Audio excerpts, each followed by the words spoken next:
Cindy, ikuha mo nga ako ng tubig. Nagkukumahog na nagtungo si Cindy sa kusina para kumuha ng isang basong tubig at ibigay yun sa kanyang asawang kakarating lang galing interview. Eto na, kamusta walang interview na pinuntahan mo? Natanggap ka ba? Hindi ko alam. Ang sabi nila, tatawagan daw lang nila ako. Maganda yan, magkakaroon ka na ng trabaho. Huwag ka nang umasa. Sa mga galawan nila, alam ko na hindi nila ako tatawagan, no? Masyadong mataas ang standards nila. Kala mo naman malaki silang magpasahod. Walang kwenta. Baka naman matawagan ka nila. Magaling ka naman. Tsaka wala ka bang tiwala sa sarili mo? Alam ko kung gaano pinaghandaan tong interview mo. Ngumiti si Cindy para paganin ang loob ng kanyang asawa. Kahit hindi nito sabihin, ramdam niyang frustration nito dahil sa nagdaan na interview. Ilang beses na itong nagpupunta sa mga interview pero kahit na isa sa mga yon, walang tumawag kay Harvey.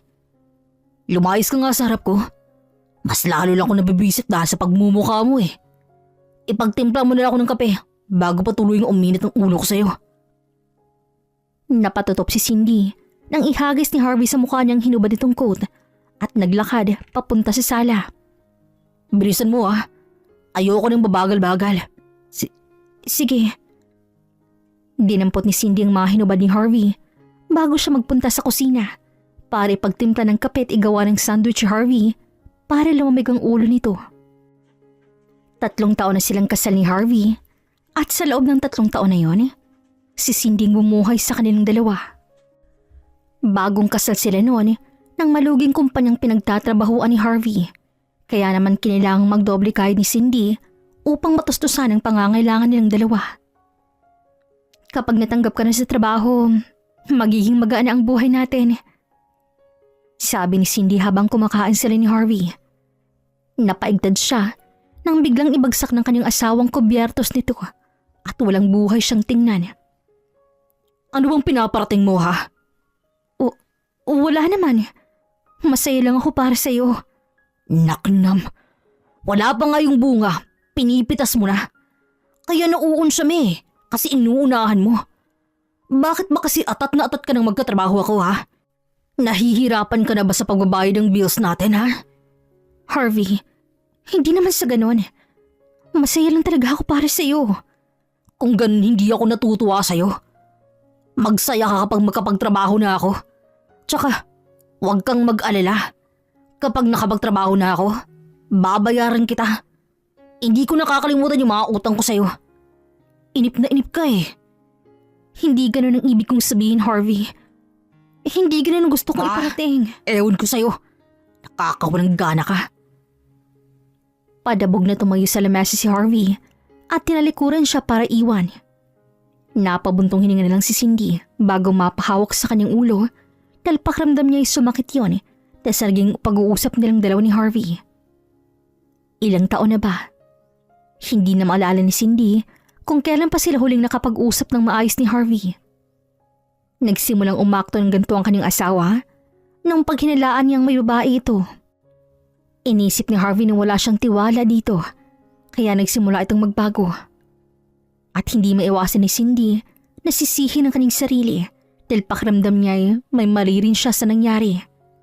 Kaya naman ginagawa niyang lahat para makuhang muli ang loob nito at bumalik sila sa dati. Bakit mukha ka na namang pinagsakloban ng langit at lupa riyan? Napatingin si Cindy sa katrabaho niyang si Teresa nang lapitan siya nito. Ito ang team leader nila sa kanilang area. Pero mabait ito at malapit sa kanya. Kaya alam nito ang ilang bagay na nangyayari sa kanya. Ma'am Tere, problemado na naman po ako. Nako, hulaan ko ha. Tungkol na naman niya sa asawa mong si Harvey ano? Ma'am, hindi ko na po kasi alam ang gagawin ko eh. Parang wala po talagang epekto ang panunuyo na ginagawa ko sa kanya. Mas lalo lang po siyang nagagalit sa akin. Tss, sabi ko naman kasi sa'yo, hayaan mo nang magpalamig ang asawa mo. Magpamiss ka. Kapag ikaw umiwas sa domestansya sa kanya, mamimiss ka nun at si Harvey na mismong lalapit sa'yo. Totoo po ba yan, ma'am? Oo naman. Proven and tested ko na yun sa boyfriend ko, no? Tingnan mo kami ngayon. Strong ang relationship namin. Wow, nakakaingit naman kayo, ma'am. Sige po, susubukan ko pong gawin ang sinabi ninyo. Alam ko rin naman po na hindi ako matitiis ni Harvey. Kakausapin niya rin po ako. Oo naman, ikaw pa. Sa alindog mong yan, sigurado ako maglalaway rin niyang si Harvey at babalik ang dating kiliti niyan sa relasyon niyo, no? Basta wag mo siyang susukaan, okay? Opo, ma'am. Salamat po ng marami sa mga advice po ninyo. Wala yun. Oo nga pala, bago ko makalimutan, magkakaroon ng welcome party para kay Mr. Johan Santiago. Isa siya sa magiging boss natin, kaya kailangan nandun kayo. Maliwanag ba? Apo, ma'am.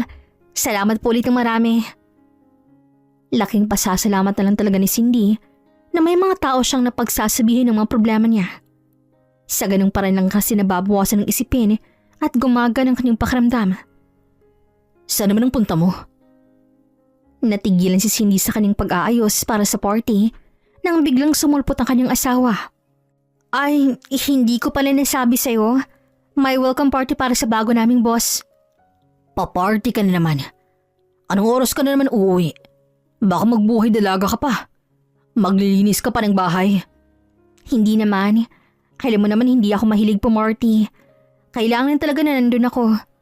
Uuwi rin ako agad pagkatapos ng party. Siguraduhin mo lang. Huwag mong hayaang sunduin kita sa party. Huminga na lang ng malalim si Cindy at hindi na muling nagsalita. Bigla na lang siyang nawala sa mood at nagdalawang isip na magpunta sa party.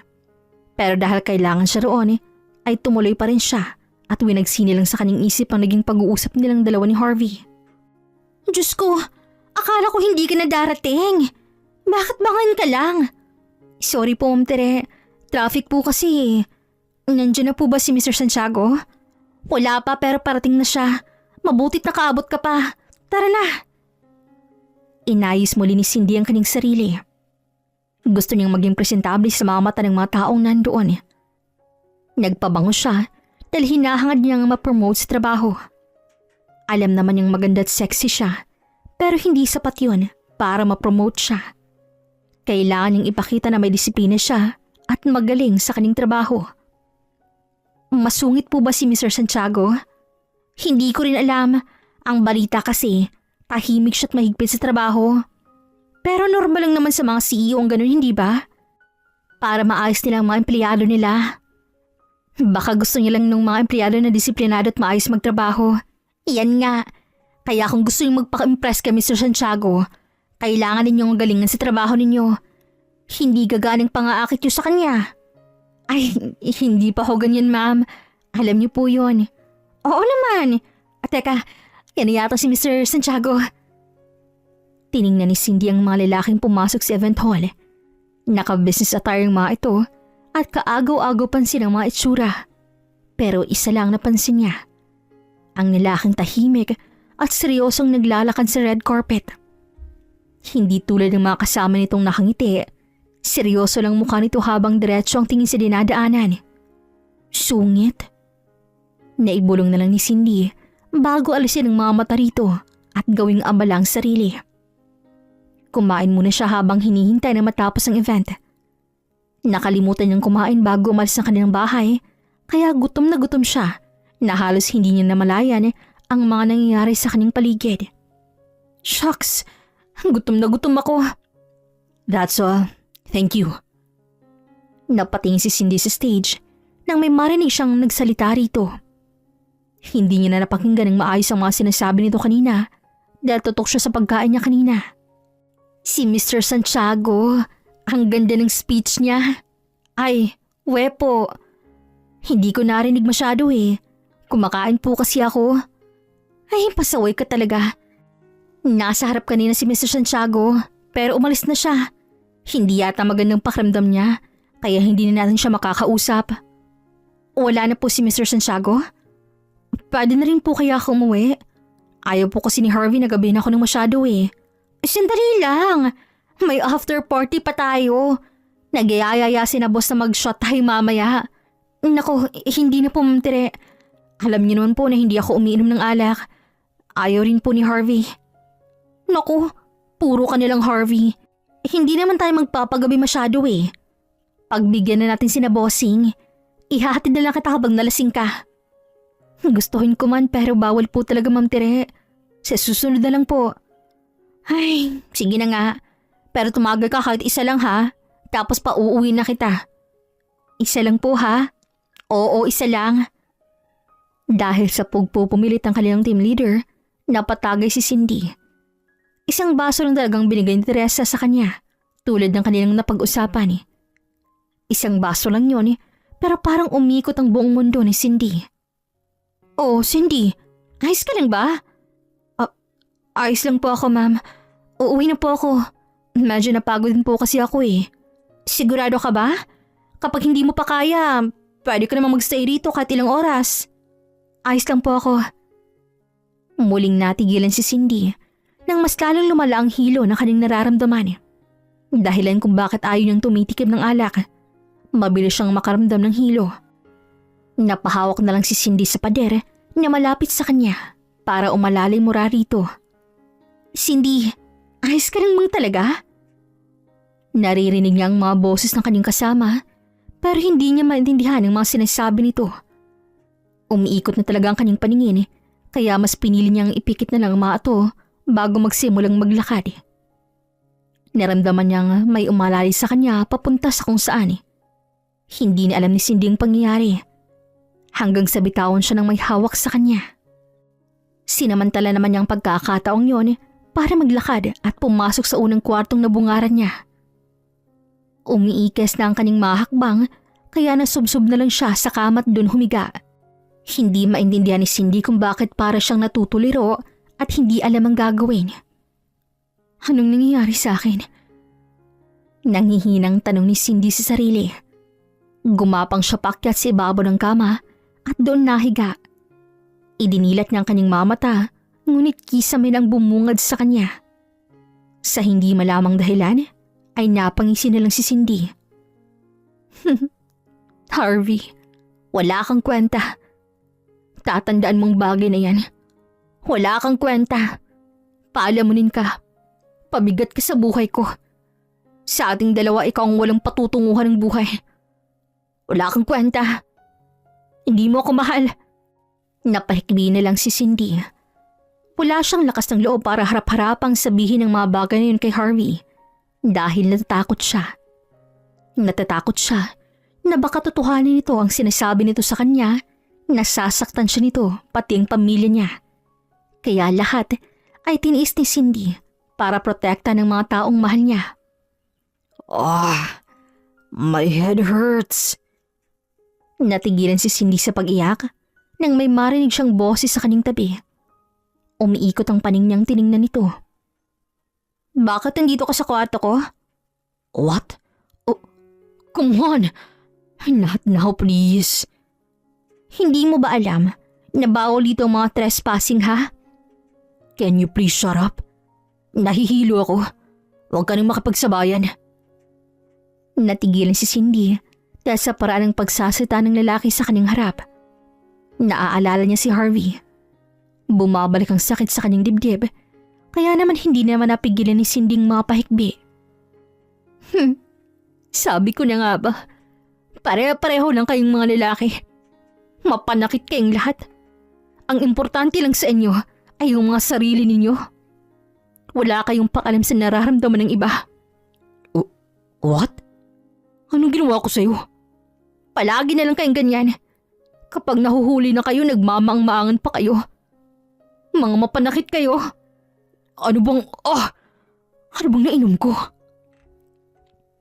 Patuloy lang sa pag-iyak si Cindy habang ang lalaki naman sa kanyang tabi ay sunod-sunod na napapamura dahil sa iniindang sakit nito sa ulo. Mukhang kapwa niya, nahihilo rin ang lalaki. Hey miss, can you please stop crying? Masakit ang ulo ko at mas lalo pang sumasakit dahil sa ingay mo. Di umalis ka rito. Hindi pwede yan, dahil kwarto ko to at ikaw tong trespassing. Paliwanag ng lalaki sa kanya, pero ayaw tanggapin ni Cindy ang paliwanag na yun ng kasama niya. At muli na naman siyang umiyak. Ay, okay, fine. Anong kailangan kong gawin para makahimik ka na ha? Do I have to give you money? Bakit mo naman naisip yan? Mukha ba akong pera sa paningin mo, ha?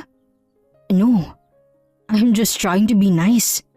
Kung sinusubukan mong maging mabait sa akin, dapat mapatigil mo ako sa pag-iyak. That's not my point. Paano kita mapapatigil sa pag-iyak? Kapag umiiyak ako, kinikis ako ni Harvey para tumigil na ako. Napangiti na lang si Cindy at tumingin sa lalaki. Kiss me. What? To stop me from crying, you have to kiss me. Are you really sure? Baka pagsisihan mo kapag ginawa ko yan. Isa lang naman.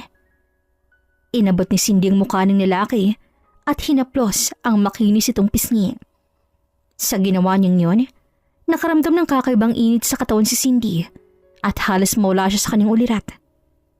Naramdaman ni Cindy ang pagbangon ng lalaki sa kanyang tabi para dumakwang sa kanyang harapan at gawaran ng halik ang kanyang mga labi. Dampi lang nung una, pero ang dapat na isang halik lang na hinihiling niya ay nasundan pa ng isa na mas matagal at mas nakakadala ang bawat paghahagad. Parang mas lalong nalalasing si Cindy dahil sa uri ng paghalik ng lalaki na halos nasa kanyang ibabaw na. At sa ginagawang yun ng lalaki, parang may napupunan sa kanyang loob na hindi niya masabi kung ano ba. Alam ni Cindy nga may mali sa kanya dahil hindi niya magawang makontrol ang kanyang sarili hanggang sa may mangyari sa kanila ng kasama niya. Ay, ang sakit ng ulo ko. Reklamo ni Cindy isang umaga nang magising siya. Halos ayaw niya pang idilat ang kanyang mamata dahil sa sakit ng ulong nararanasan niya. Harvey, ikuha mo ako ng tubig. Nanghihinang umikot si Cindy paharap sa katabi ng lalaki na nakayakap pa sa kanya. Harvey, ikuha mo ako ng tubig. Masakit ang ulo ko. Dalian mo na. Niyugyug pa niyang lalaki para magising ito, pero kahit na anong yugyug ang gawin niya, hindi nagigising ang lalaki. Harvey! Natigilan si Cindy nang maamoy niyang katabi ng lalaki. Ilang taon na silang nagkakatabi ni Harvey sa higaan na kahit kailan ay hindi naging ganun kabango ang kanyang asawa. Naidilat ni Cindy ang kanyang mamata, pero bago pa man siya makapag-react, isang malakas na ingay ang gumising ng tuluyan ng kanyang diwa. Ano? Wala ka talagang balak na muwi? Napabalikwas ang bangon si Cindy. Ganun na lang ang panlalaki ng kanyang mamata nang makitang nasa harapan niya si Harvey at kasama nito si Teresa. Oh, Harvey? Oh my God, Cindy!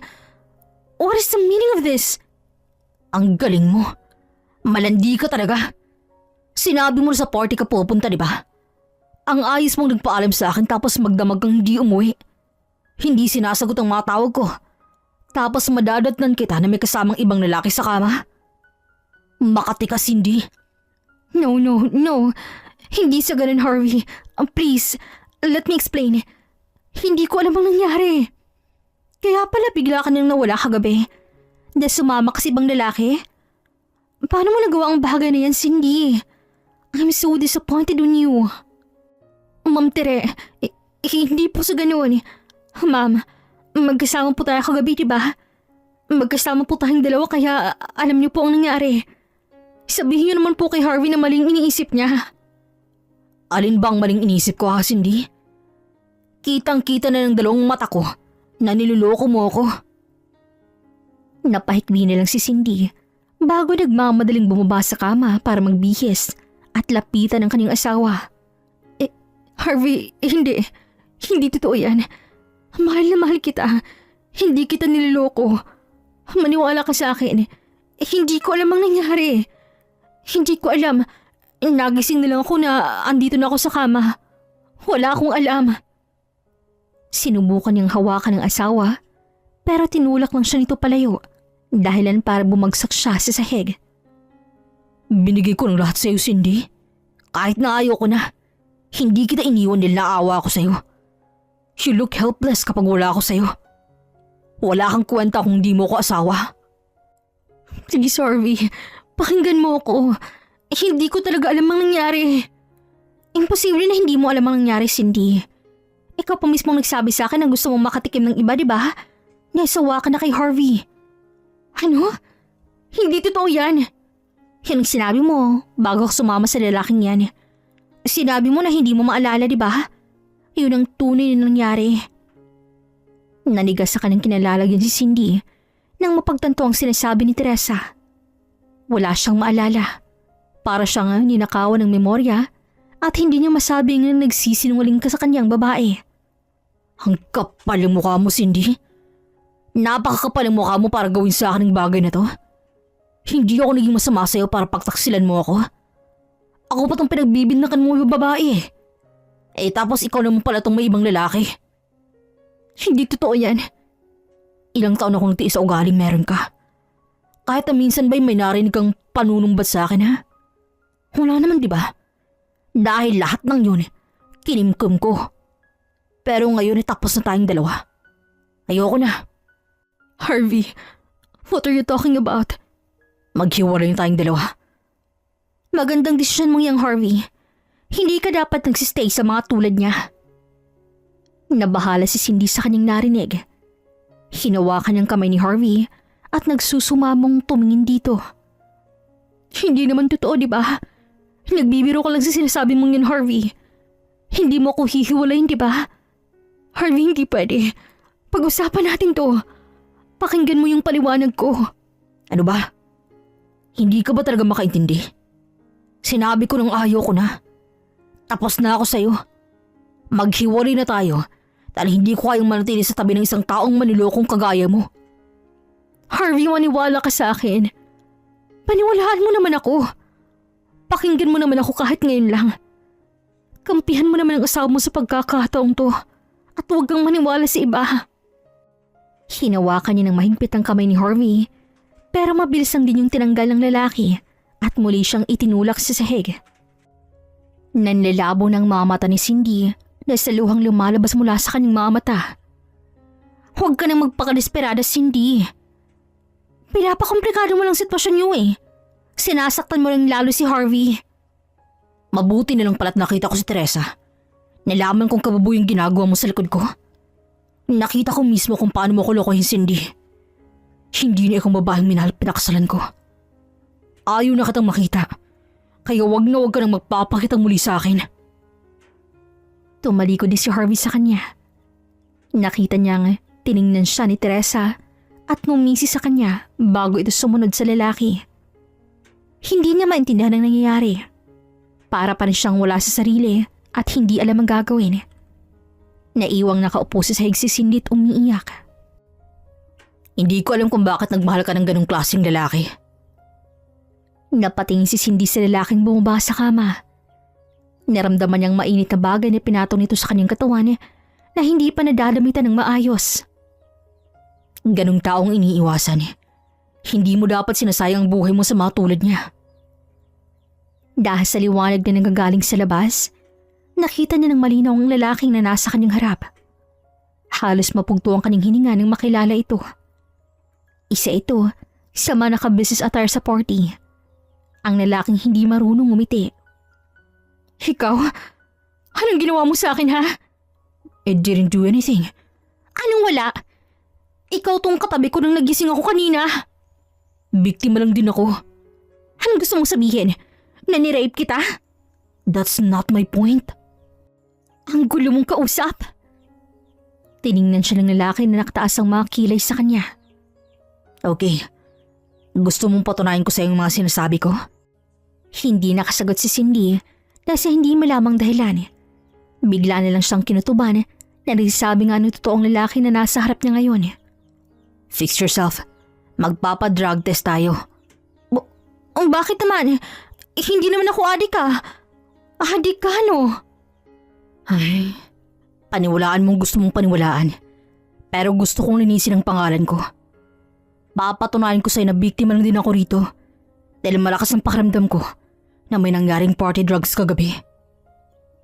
Dahil sa sinabi ng lalaking kasama niya at base sa mga nararamdaman niya, alam niya ngang may maling nangyari.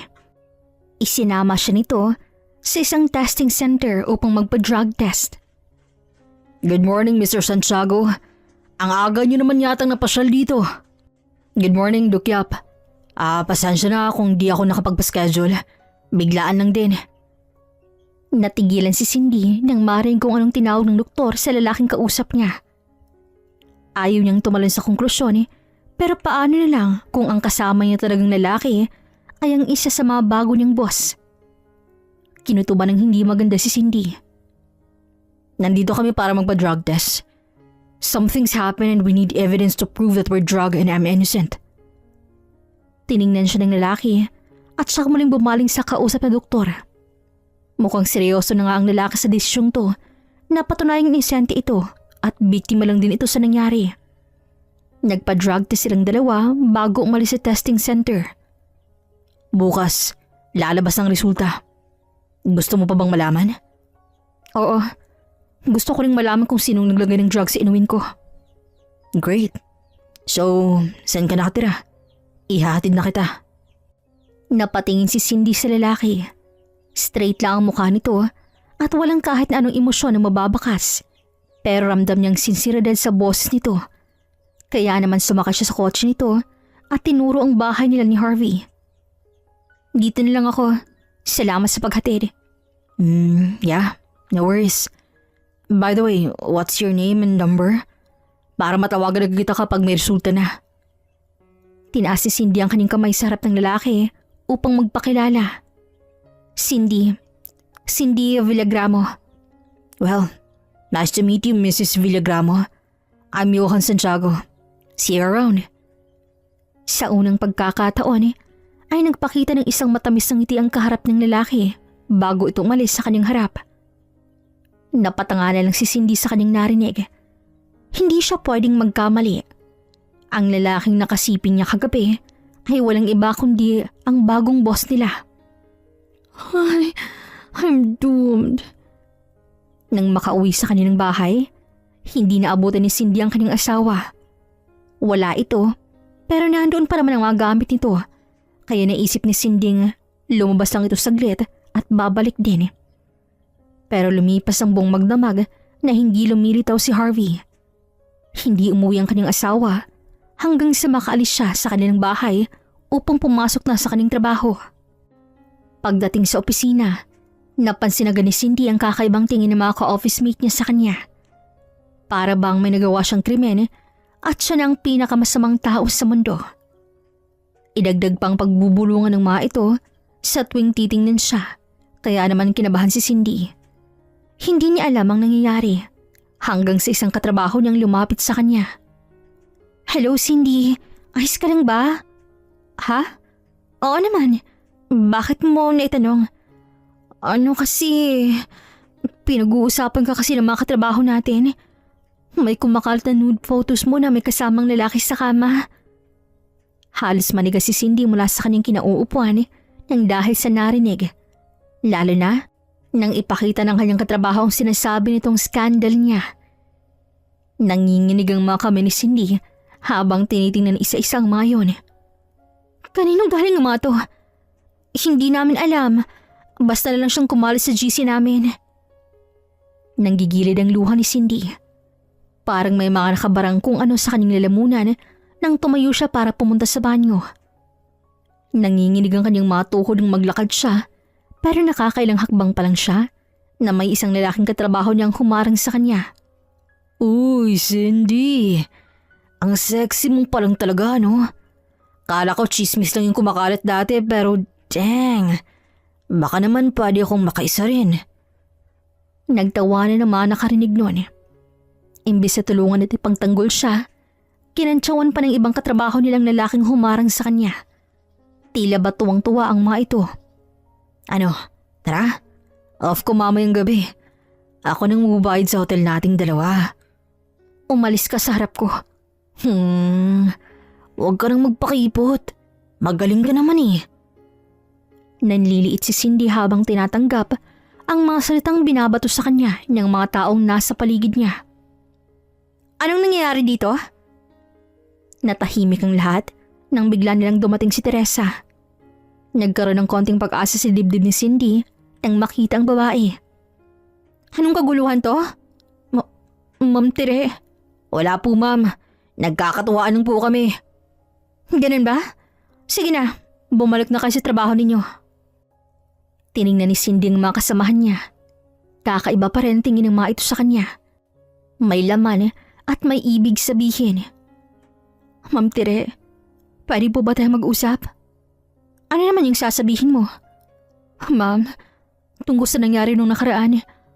Ma'am, alam niyo po ang totoong nangyari, di ba? Naskaskandalo na po ako. Naapektan po na ng pagtatrabaho ko.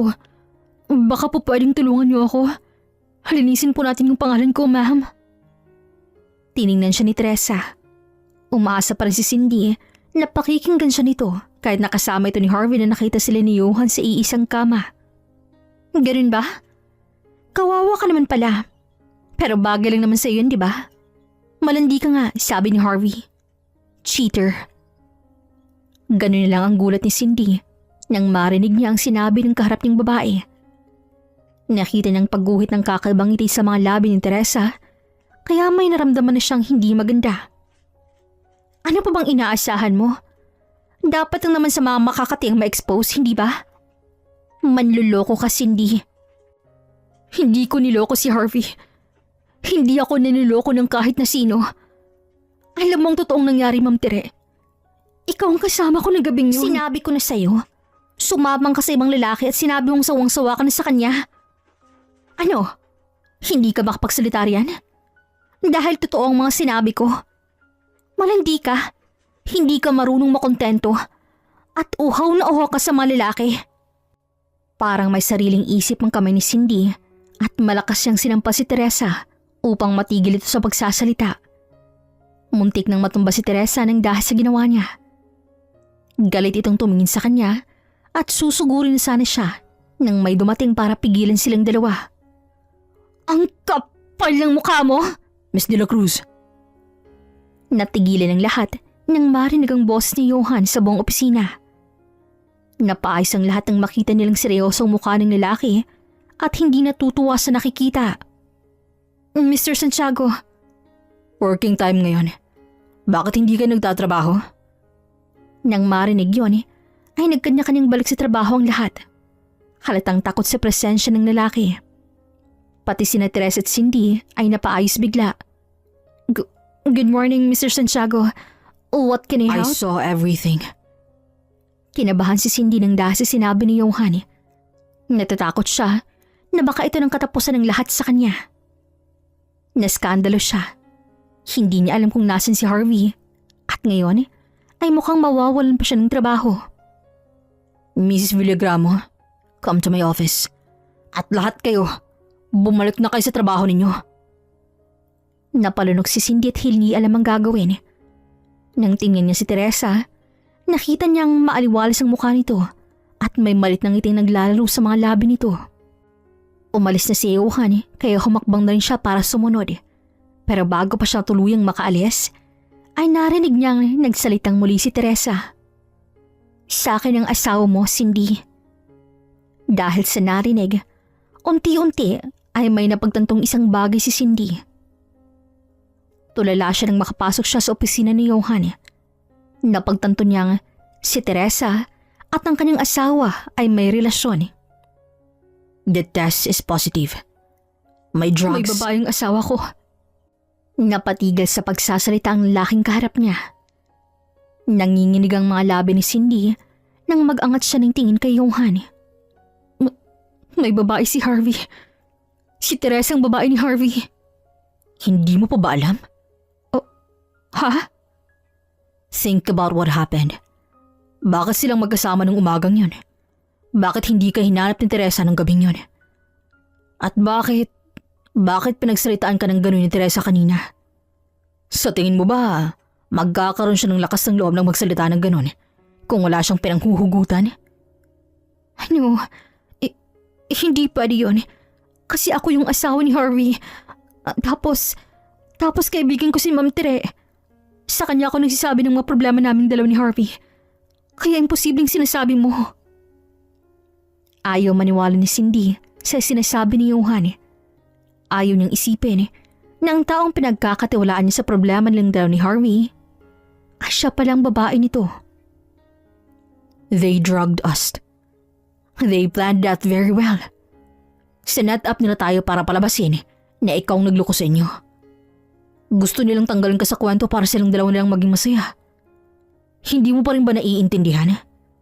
Gusto mo bang ipakita ko siya ang mga ebidensya na nakalap ko? Naglabas ang envelope si Johan kung saan nakalagay ang mga ebidensya na sinasabi nito. Walang lakas si Cindy para kuhanin yon dahil hindi niya alam kung makakaya niya ba ang mga makikita niya sa loob nun. He's cheating on you. Tama na. Ayaw mo bang marinig kung paano ka pinaglaro ng asawa mo ng ilang taon? Tumigil ka na. Take revenge. Ano? Gumanti ka. Kay Teresa na mismo nang galing na dapat lang sa mama kakate na i-expose, diba? Go. Expose them, Cindy. Deserve nilang bagay na yun. Ayoko. Kapag ginawa ko yun, para na rin akong walang pinagkaiba sa kanila. You're too kind, Cindy. Sa mundong to, ang mga mabait ay inaabuso. Walang patutunguhan yung kabaitan mo. Tingnan mong nangyari siya ngayon. At isa pa, dawit ako rito. Isangkot ang pangalan ko. Kapag napagtanto nilang ako ang lalaking nasa skandal na yun, hindi lang ikaw ang mahihirapan. Dahil sa narinig, napagtanto ni Cindy na tama nga si Johan. Kung hindi nila pananagutin ang mga tao na sumira sa buhay nila, hindi matatapos ang gulong to. Hindi malilinis ang kanilang pangalan. At habang buhay na silang masama sa mata ng ibang tao. Nandito ako, Cindy. Kung papayag ka, asahan mong kasama mo ako. Huminga ng malalim si Cindy. Matapos marinig ang mga sinabi ni Johan, nagkaroon siya ng lakas ng loob na lumaban. Ibalik ang bagay na ginawa sa kanya ni Harvey at panagutin ang mga ito upang matikman din nila kung anong pakiramdam ng huhusgahan at pagtawanan ng ibang tao. Sige, pumapayag na ako. Sabi nila, masama ang gumanti sa mga taong gumawa sa'yo ng masama. Pero paano na lang kung ang pagganti mo ay siya ring ikalilinis ang pangalan mo? Gagawin mo pa rin ba? Okay lang ba talaga na dito na ako sa office mo? Hindi man nakakaya kasi employee lang naman ako. Wala namang problema. Tsaka mas magiging madali sa atin ang pag-uusap kung andito ka. Tsaka mas ligtas ka rito. Walang mambabastos na lalaki sa'yo rito. Salamat. Don't mention it. Nag-iwas ang tingin si Johan bago mapansin ni Cindy ang pamumula ng tenga nito. Laking pasasalamat na lang niya dahil kinuha siyang personal secretary ni Johan. Kaya naman nasa opisina siya nito at hindi na nakikipagsalamuha sa mga office mate niya dati. Salamat sa paghatid. Hindi mo naman kailangang ihatid ako araw-araw, Mr. Santiago. Just Johan will do. Tsaka mas mabuti na rin yung ganito para masigurado ko na ligtas ka at hindi mahaharang ng kung sino. Okay lang. Salamat ulit, Johan. No problem. Bukas, pwede ka bang pumasok ng maaga? Kailangan nating mag-meeting tungkol sa pagpili natin ng mga bagong employee. Okay, aagahan ko bukas. Natulala nilang si Cindy nang umiti sa harap niya si Johan bago ito umalis. Hindi niya alam kung bakit sa tuwing humingiti ang lalaki ay natutulala nilang siya at halos hindi na makakilos. Nang makabawi, naglakad na papasok sa kanilang bahay si Cindy. Inaasahan niyang tahimik ang bahay na dadatnan niya. Pero kabaliktaran nun ang nangyari dahil may naabutan siyang tao mula roon. Anong ginagawa mo rito? Malamig niyang tanong kay Harvey nang maabutan niya ito sa kanilang bahay. Napakakapal naman ng mukha mo para bumalik pa rito at magpakita, ha? Pwede bang tumahimik ka? Nakakarindi ka, ha? Wala akong pakialam sa'yo. Kukuhanin ko lang yung mga gamit ko rito. Anong gamit? Wala kang gamit dito. Wala kang pagmamayari sa bahay na to. Dahil lahat ng nandito ay sa akin. Ako ang gumastos sa lahat ng bagay na nakita mo rito sa loob ng bahay na to. Anong sinasabi mo?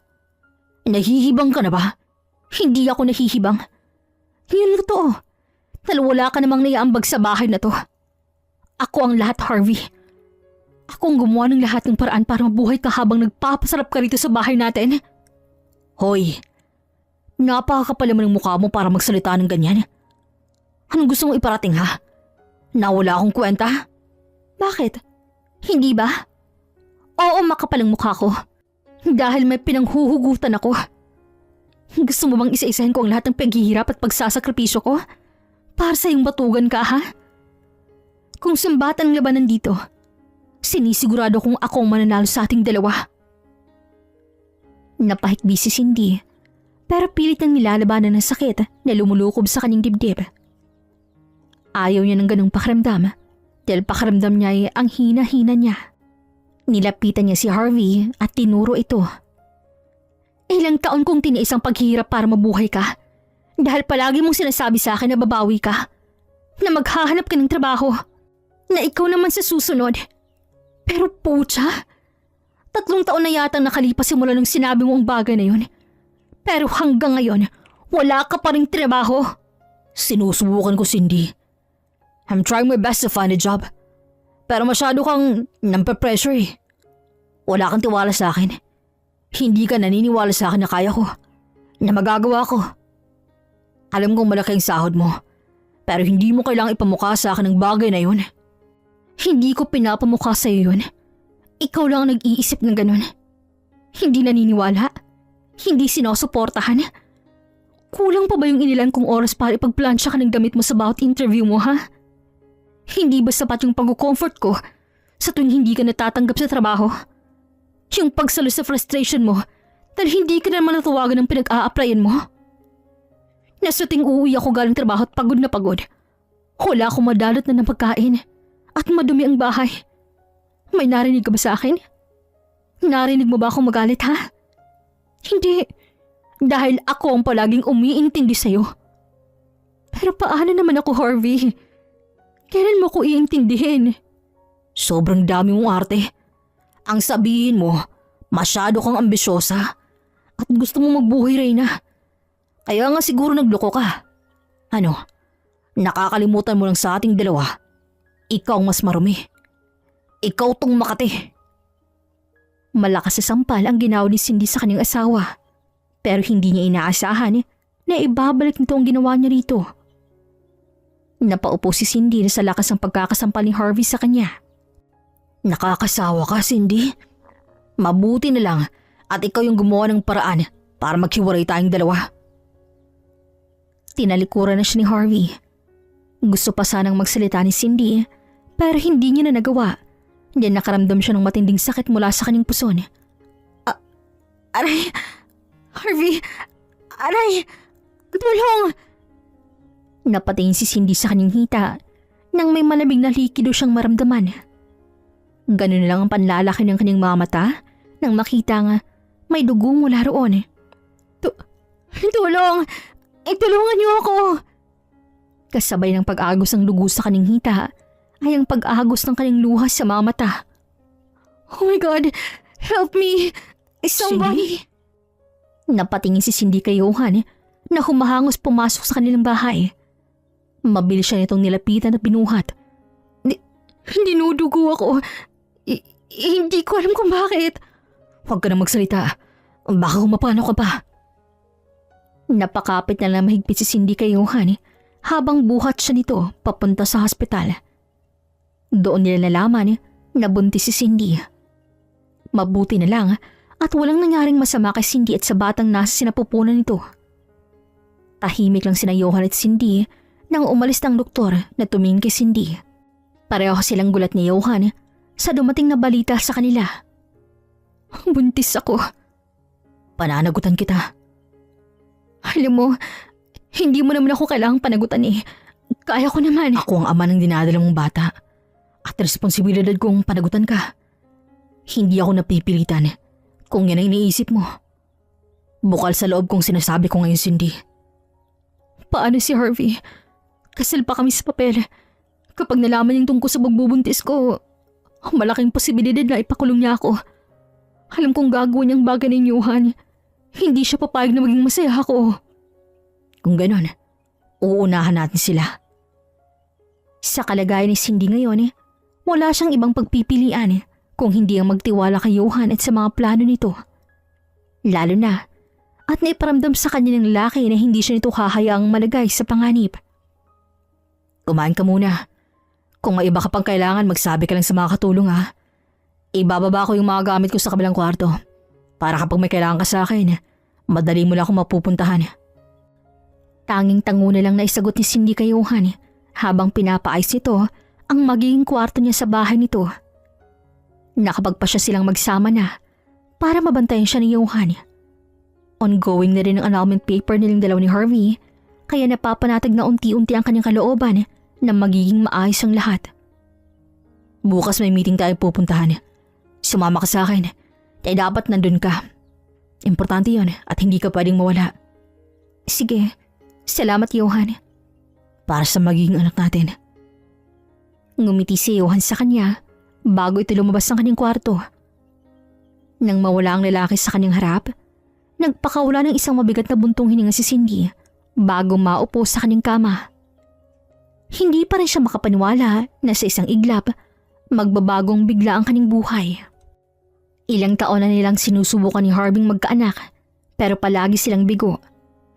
Sinabihan na siya ni Harvey na mag-check up dahil baka may problema siya. Pero ngayon, napatunayan ni Cindy wala talaga sa kanyang problema. Naiisip niya rin na baka hindi sila binigyan ng anak ni Harvey dahil alam ng Panginoon na hindi magiging maayos ang kanilang buhay at may madadamay pang inosenteng buhay. Pero ngayon, dahil sa batang nasa sinapupunan niya, pakiramdam ni Cindy panibagong buhay ang pinagkaloob sa kanya ng Diyos. Panibagong pag-asa na muling magpapabangon sa kanya. Saglitan tayo. After ng meeting, uuwi na tayo agad. Ha? Paano yung mga trabaho ko? Tsaka baka may gagawin ka pa. Okay lang naman sa akin kung magstay tayo sa office kahit hanggang mamayang hapon. No, kailangan nasa bahay ka lang palagi. Johan, sinabi naman ng doktor na pwede pa rin ako magtrabaho, di ba?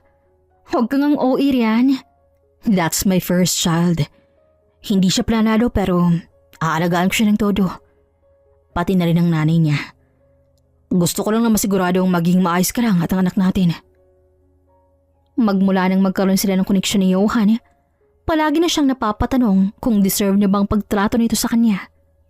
Sobrang bait nito, maalaga at talagang ideal husband. Sayang nga lang, kung mas nauna niyang makilala si Johan kesa kay Harvey, baka si Johan ang pinakamamahaling lalaki sa buong mundo. Pero kung hindi rin naman dahil kay Harvey, hindi niya rin makikilala si Johan. Mayamos nang umiti si Cindy bago hawakan ng kamay ni Johan. Boss kita at kailangan kong sundin ang mga gusto mo.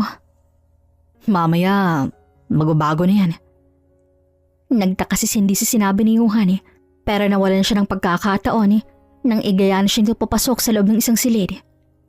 Naabutan nilang ibang businessman na nandoon. Mukhang ito ang makakamiting ni Johan kaya bahagya siyang nakaramdam ng hiya nang mapagtantong magkahawak pa rin ang kamay nilang dalawa kaya unti-unti inlis niyang kamay niya mula sa kamay ni Johan. Good morning, gentlemen. We're sorry for a little bit late. Wala namang problema, Mr. Santiago. Maupo ka na para makapagsimula na tayo. Dumapo ang paning ni Cindy kay Teresa na nakatayo sa isang tabi habang gulat na nakatingin sa kanya. Hindi siguro inaasahan ng babae na nasa kumpanya pa rin siya at nagtatrabaho. Nagtataka itong nakatingin sa kanilang dalawa ni Johan, lalo na nang makita nitong aalalayan siya ng lalaki nang makaupo sa katabi nitong swivel chair. Do you want to eat something? Ha? Wala. Busog na busog pa ako, Johan. Alright. Hintayin lang natin ang presenter para makapagsimula na tayo. Ilang saglit lang ay may pumasok na isang lalaki sa silid kung nasaan sila. Natigilan ito nang makita siya pero iniwas itong paningin sa kataas nung naglakad papunta sa harap upang mag-present. Doon na pagtanto ni Cindy na nag-a-apply ng trabaho si Harvey sa kumpanya ni Johan. Bago pala tayo magsimula, gusto ko munang ipakilala ang sarili ko. Once again, I'm Johan Santiago, and the lady beside me is my fiancé. Nasamid sa sarili niyang laway si Cindy nang dahil sa sinabi niyo ni Johan. Wala siyang matandaan na inayo siyang magpakasal ni Johan, lalo na at kasal pa siya kay Harvey. Magiging malaking gulo ito, lalo na't nakita niya kung paano nandilim ang mukha ng lalaki matapos marinig si Johan. Finally, Johan, You found you're the one. I'm happy for the both of you. Oh, thank you, Mr. Ko. Aasahan ko ang pagdalo niyo sa kasal namin. Johan, hinila niyang lalaki para patigilan niya ito dahil nakikita niya kung gaano kasama ang tingin ni Harvey sa lalaki. Ayaw niyang pati ito ay mapahamak at idamay ni Harvey. Oh, sorry. Shall we start? Mamaya na lang pag-usapan ng tungkol sa bagay na to. Ngumiti si Johan. Ngiti na mas lalong nagpapainit sa ulo ni Harvey. Napansin niyang pag-igting ng panga nito bago buksan ang presentation. Pero laking gulat nila nang imbis na tungkol sa pagnyanegosyong makita nila, mga nude photos sina Harvey at Teresa ang nakabalandra sa whiteboard. Oh, akala ko business presentation to. Bakit exposing cheater husband na nangyari ngayon? Oh, anong nangyayari? Bakit may maganto rito? Hindi. Edited lang ang mga to. Natigilan silang lahat nang may isang videong lumabas kung saan parehang walang saplo sina Teresa at Harvey habang nag-uusap. Kailan mo ba kasi hihiwalay niyang ipokrita mong asawa? Napapagod na ako magpanggap at magtago, Habi. Malapit na. Konting hintay na lang. Kahit ako'y napapagod na rin sa kanya. Nananawa na rin ako. Gusto ko namang tumikim ng bago, no? Kapag naging successful ang plano natin, magiging masaya na tayong dalawa. Kailangan lang naman natin siyang iset up at palabasin na ng loko. Kapag nangyari yon, magiging biktima ka sa mata ng ibang tao. Ay, nakakainis nga yung Cindy na yun eh. Napaka-arte. Kala mo naman kung sinong kagandahan. Malandi naman. Palagi nagpapapansin sa mga lalaki sa area namin. Hayaan mo na. Sunod-sunuro naman sa akin ang babaeng yun eh. At alam mo, mahal na mahal ako nun. Kaya kahit na wala akong trabaho, buhay na buhay ako. Takot yatang mawala ako sa kanya, no? Hindi niya kayang mabuhay nang wala ako. Hindi ko alam kung paano ka nagtatagal sa kanya. Sobrang boring ng tao, Habi. Itigil niyo yan. Hindi totoong mga yan. Harvey, do something. Make it stop. I'm trying, pero ayaw mawala. Nagpapanik ng dalawang tao para maalis ng kahihiyan na nakabalandra sa harapan ng mga bigating tao na ngayon ay punong-puno na ng pandidiri at panghuhusgang mga mata habang nakatingin sa kanila. No. Hindi po totoo ang mga nakita ninyo. Edited lamang po ang mga yun. Wala po talagang nangyaring ganon. Kailangan niyo pa ba ng ibang ebidensya? I can provide, you know. Kung gusto niyo lang namang mas lalo pang mapahiya. Kung hindi niyo rin na itatanong, kasalukuyang nakakonek sa monitor ng lahat ng employees sa building na to ang napakagandang presentation ni Mr. Villagramo. At sa palagay ko, pinagpepiesta na nila kayo ngayon. Mr. Santiago. Yes, Miss De La Cruz. May sasabihin ka ba? Hihingi ka ba ng tawad sa ginawa mong scandal sa akin? Maraming businessman ang nagpulang shares nila sa kumpanya ko. May mga endorsement din akong nawala dahil sa kagagawan mo. Mr. Santiago, hindi ko po alam na kayo palang kasamang lalaki ni Cindy. At ngayon na alam mo na, anong dapat mong gawin? Ikaw bang may pakana ng lahat ng to? You deserve it, you moron. Hindi lang pangalan ni Cindy ang sinira mo. Kung hindi pati na ng buhat relasyon ninyo. Hindi ka na nahiya para sa sarili mo. Tamad ka na nga. Makapal pang mukha mo. Naging alerto si Cindy nang bigla na lang sugurin ni Harvey si Johan. Kaya mabilis siyang tumayo at niyakap ang lalaki. Sige, subukan mo siyang saktan, Harvey. Sinasabi ko sa'yo, may kalalagyan ka. Ano? Mas kakampihan mong lalaking yan? Hindi nasarapan ka sa kanya sa kama? Wala ka talagang kwentang tao. Para sabihin ko sa'yo, napakakapalang mukha mong baliktarin ng mga kwento mo. Dahil sa ating dalawa, ikaw ang madumi. Ikaw tong nagloko at biktima lang ako. Kaya ko, Harvey. Kaya ko mabuhay nang wala ka. Hindi ikaw ang buhay ko. Baka ikaw tong hindi kayang buhay nang wala ako. Di nakadepende ka sa akin, hindi ba? Kung wala ako, hindi ka mabubuhay. Ang lakas ang loob mong pagsalitaan ako ng ganyan. Hoy, Cindy. Ipapaalala ko lang sa'yo na kasal pa tayong dalawa. At kayang-kaya kitang ipakulong. Lalo na't nakipagrelasyon ka sa iba habang kasal pa tayong dalawa. At sa tingin mo hindi ka makukulong sa ginawa mo? Mas matibay ang ebidensya namin At kami ang mas may karapatan. Kung lalabanan mo kami, siguraduhin mong magaling na abogadong makukuha mo. Dahil kahit sang korte pa tayo makarating, hindi kita uurungan. Naramdaman ni Cindy ang paghawak ni Johan sa kanyang kamay para itago siya sa likod nito. Pero nakita niya si Teresa. Sa hindi malamang dahilan, ay bigla na lang nag-init ang kanyang ulo. Kaya walang pagdadalawang isip na nilapitan niya ito at malakas sa sinampal. Para sa akin yan. Wala akong ginawang masama sa'yo para balikan mo ako ng ganito. Ikaw rin ang taong pinagkakatiwalaan ko sa lahat ng problema namin ni Harvey. Pero lihim na palang dumidiskarte sa asawa ko. Kung malandi ako, malandi ka. Napakahusay mo magpanggap. Bakit ba nandito ka sa BPO? Dapat doon ka sa mga TV show. Dahil magaling ka naman sa pag-arte at katawa-tawa ka. Kadalaga mong tao pumatol ka sa lalaking may asawa at walang trabaho pa. Nakakahiya ka. Nakakahiya kung paano mong ipangalanda ka na matalino ka at nakapagtapos ng pag-aaral. Pero ganyan ka naman karumi sa totoong buhay. Sinampal pang muli ni Cindy si Teresa bago niya maramdaman na may pumigil na sa kanya at maingat siyang ilayo mula sa babae. Hindi pa siya tapos. At ang isa na yan ay para pa rin sa akin dahil sa pambababoy mo sa pangalan ko na matagal kong binot iningatan. Hindi mo alam kung anong kahihiyan ang pinagdadaanan ko sa tuwing lalabas ako ng bahay. Pakiramdam ko'y ang dumi-dumi ko na at ang lahat ng tao hinuhusgahan ako dahil sa kagawan mo. Ngayon, mararamdaman niyo rin ang bagay na yun. Mararanasan niyo rin na matakot at tumingin sa mata ng mga tao dahil sa labis na kahihiyan. Tama na, Cindy. Baka mapano ka pa. Umalis na tayo rito. Naramdaman niya ang paghila ni Johan sa kanya.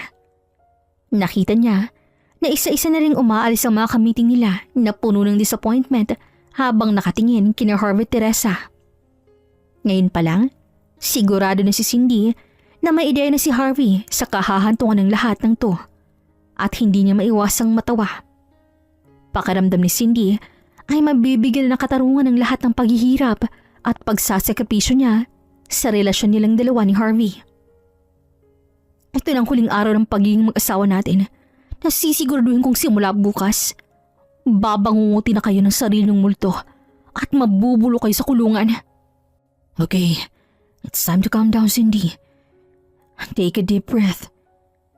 Hinawakan siya sa magkabilang pisngi ni Johan upang pakalmahin.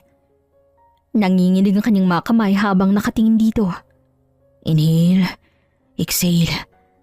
Try to relax yourself at baka kung anong mangyari sa anak natin. I made it. I'm brave, right? Nagawa ko, Johan. Nagawa ko silang pagbayarin sa ginawa nilang pananakit sa akin. Yes, you are. And I'm so proud of you. Ang galing-galing mo dahil hindi ka nagpatalo sa kanila. Hindi ka nagpadaig sa takot na nararamdaman mo. At ngayon, magiging maayos ang lahat. Napahikbi na lang si Cindy habang binabalikan ang mga ala-alang nais ng kalimutan kasama si Harvey. Ang mga pagod na hindi niya na nagawang ipahinga. Ang pagsasakripisyo niyang nauwi na lang sa wala. At ang pagiging duwag niya na ngayon ay natalo niya na. Sobrang saya ni Cindy ng mga oras na yon. At hindi na siya makapaghintay na makapagsimula ng bagong buhay kasama si Johan at ang magiging anak nila. Sa mundong ang mabait ay naaabuso at ang masamay ng aabuso, kailangan nating maging matalino at mapagmatyag para hindi tayo mabiktima ng masisamang loob. Sabi nga nila, hindi masamang pagiging mabait. Pero kung ang kabaitan naman na yon ay magagamit ng mga masasama, wala ring patutunguhan ng bagay na yon. Kaya't habang maaga pa, pumili na tayo ng mga taong ating pagkakatiwalaan dahil sa panahon ngayon, ang kaibigan ay nagiging kaaway na rin. Anong masakit sa'yo? Yung balakang ko. Gusto mo ba wag na muna tayong tumuloy sa pupuntahan natin? Magpahinga ka na lang muna rito sa bahay. Hindi pwede. Mahalagang lalakarin natin, di ba? Oo. Pero kung hindi maganda ang pakiramdam mo, pwede naman nating i-risk ang lakad natin ngayon. Naku, wag na. Lumakad na tayo. Normal lang naman tong nararamdaman ko dahil buntis ako. Hilutin mo nilang mamay ang likod ko. Ilang buwan na ba simula nang nagsama sila ni Johan? Hindi na malala ni Cindy, pero isang bagay lang sigurado siya. Mas nakilala niya pa si Johan at nakakatawa mang isipin pero nakita niyang pinagkaiba ni Johan at Harvey bilang partner. Ang lahat ng bagay na hindi niya nakita naranasan kay Harvey, ngayon ay ipaparanasan sa kanya ni Johan. Iyon ang mahalin at ingatan siya sa lahat ng oras. Milagramo, may bisita ka. Lalabas muna ako. Kapag tapos na kayo, tawagin mo lang ako. Sige, saglit lang naman ako. Ngumiti si Johan sa kanya bago siya nito iwan sa loob ng presinto upang bigyan sila ng oras ni Harvey na makapag-usap ng masinsinan. Ilang buwan ring nakakulong si Harvey. Hindi nito nagawang manalo sa mga kasong inilatag sa kanya na may batas. Dahil sa mga investigasyong ginawa ni Johan, naidiin si Harvey sa kasalanang ginawa nito at nasistensyahan ng ilang taon na pagkakakulong. Ano pang ginagawa mo rito? May kailangan ka pa ba sa akin? Hindi pa ba sapat na makita mo ako nakakulong? Ano? Gusto mong ipabugbog pa ako? Hindi ako nandito para makipag-away, Harvey. Nandito ako para kumustahin ka at sabihin sa'yo na ongoing ng annulment natin. Kakailangan ko pa rin ang kooperasyon mo para mapawalang bisa ang kasal nating dalawa. Huwag ka magalala. Pipirmahan ko ang lahat ng kailangan pirmahan para manahimik ka na at hindi ka na ulit bumalik dito. Ayaw na kitang makita, Cindy. Kaya pwede ba? Huwag mo na akong bisitahin kahit na kailan. Bakit ka ganyan, Harvey? Hindi ka pa rin ba nagsisisi sa ginawa mong kasalanan sa akin? Hindi mo pa rin ba matanggap sa sarili mo na nagkamali ka at kailangan mong magbayad sa mga kasalanan mo? Kahit na kailan, hindi ako magsisisi, Cindy. Kahit na ilang taon pang ipataw sa akin dito sa kulungan, wala silang maririnig ang pagrereklamo mula sa akin. Kung hindi ko ginawa ang bagay na to, sigurado ako magkasama pa rin tayong dalawa at sinasaktan ng isa't isa. Sa tingin mo ba, makakawala ka sa akin kung hindi ako gagawa ng paraan para masira ang relasyon nating dalawa? Masyado kang mabait, Cindy. Masyado kang mapagbigay. Masyado kang maalaga. Masyado kang maalalahanin. At hindi dapat ganun. Kawawa ka dahil ikaw magamit ng pang-aabuso ng ibang tao. Tulad ng ginawa ko sa'yo. Kaya umalis ka na. At kahit na kailan, huwag na huwag ka nang babalik dito. Ayoko nang makita ang pagmumukha mong yan. Hindi na nagkaroon ng pagkakataon si Cindy na makapagsalita dahil kusa nang tumayo si Harvey para talikuran siya at bumalik na sa loob ng kulungan. Kung dati kapag naririnig niyang mga ganong salita mula kay Harvey, umiiyak na siya. Nasasaktan na siya. Pakiramdam niya ay hindi siya kamahal-mahal. Pero ngayon, nagpapasalamat siya na sinabi ni Harvey ang mga bagay na yon. Pakiramdam ni Cindy, nakahakbang na siya, nakausad na siya, at totoong malaya na siya. Pwede na ulit siyang magmahal. Sakto, dahil meron na siyang taong handang pag-alay ng buong buhay niya. Sa ilang buwan nilang pagsasama ni Johan, nahulog ng kanyang loob sa lalaki. May nabuong hindi inaasahang pagmamahal. Naging totoo ng pagmamahal na dapat ay pagkukunwari lang. At sa pagkakataong to, sigurado na siya sa lalaking mamahalin niya. Oh, tapos na agad kayo? Oo, sabi ko naman sa'yo saglit lang kami, diba? Nakapag-usap na kayo nun? Oo nga. Anong napag-usapan ninyo? Hindi ka naman ba sinaktan ni Harvey? Hindi, pero hindi rin ako nakapagpasalamat sa kanya. Para saan? Sa mga sinabi niya. Sinabi niya na ginawa niyang bagay na yun dahil gusto niya lang akong maging malaya at malayo sa kanya. Sinabi niya rin sa akin na hindi mabuti ang pagiging sobrang mabait. Na kung minsan, matuto rin akong tumangki dahil hindi ko obligasyon ng ibang tao. Hindi ko rin nasabi sa kanya na may lalaki na akong mamahalin at alam kong iingatan ako mula sa masasamang tao. Pero alam ko na alam na ni Harvey ang tungkol sa bagay na yun. Alam niyang nasa mabuti na akong kamay at magiging masaya na talaga ako. Gustong matawa ni Cindy sa naging reaksyon ni Johan.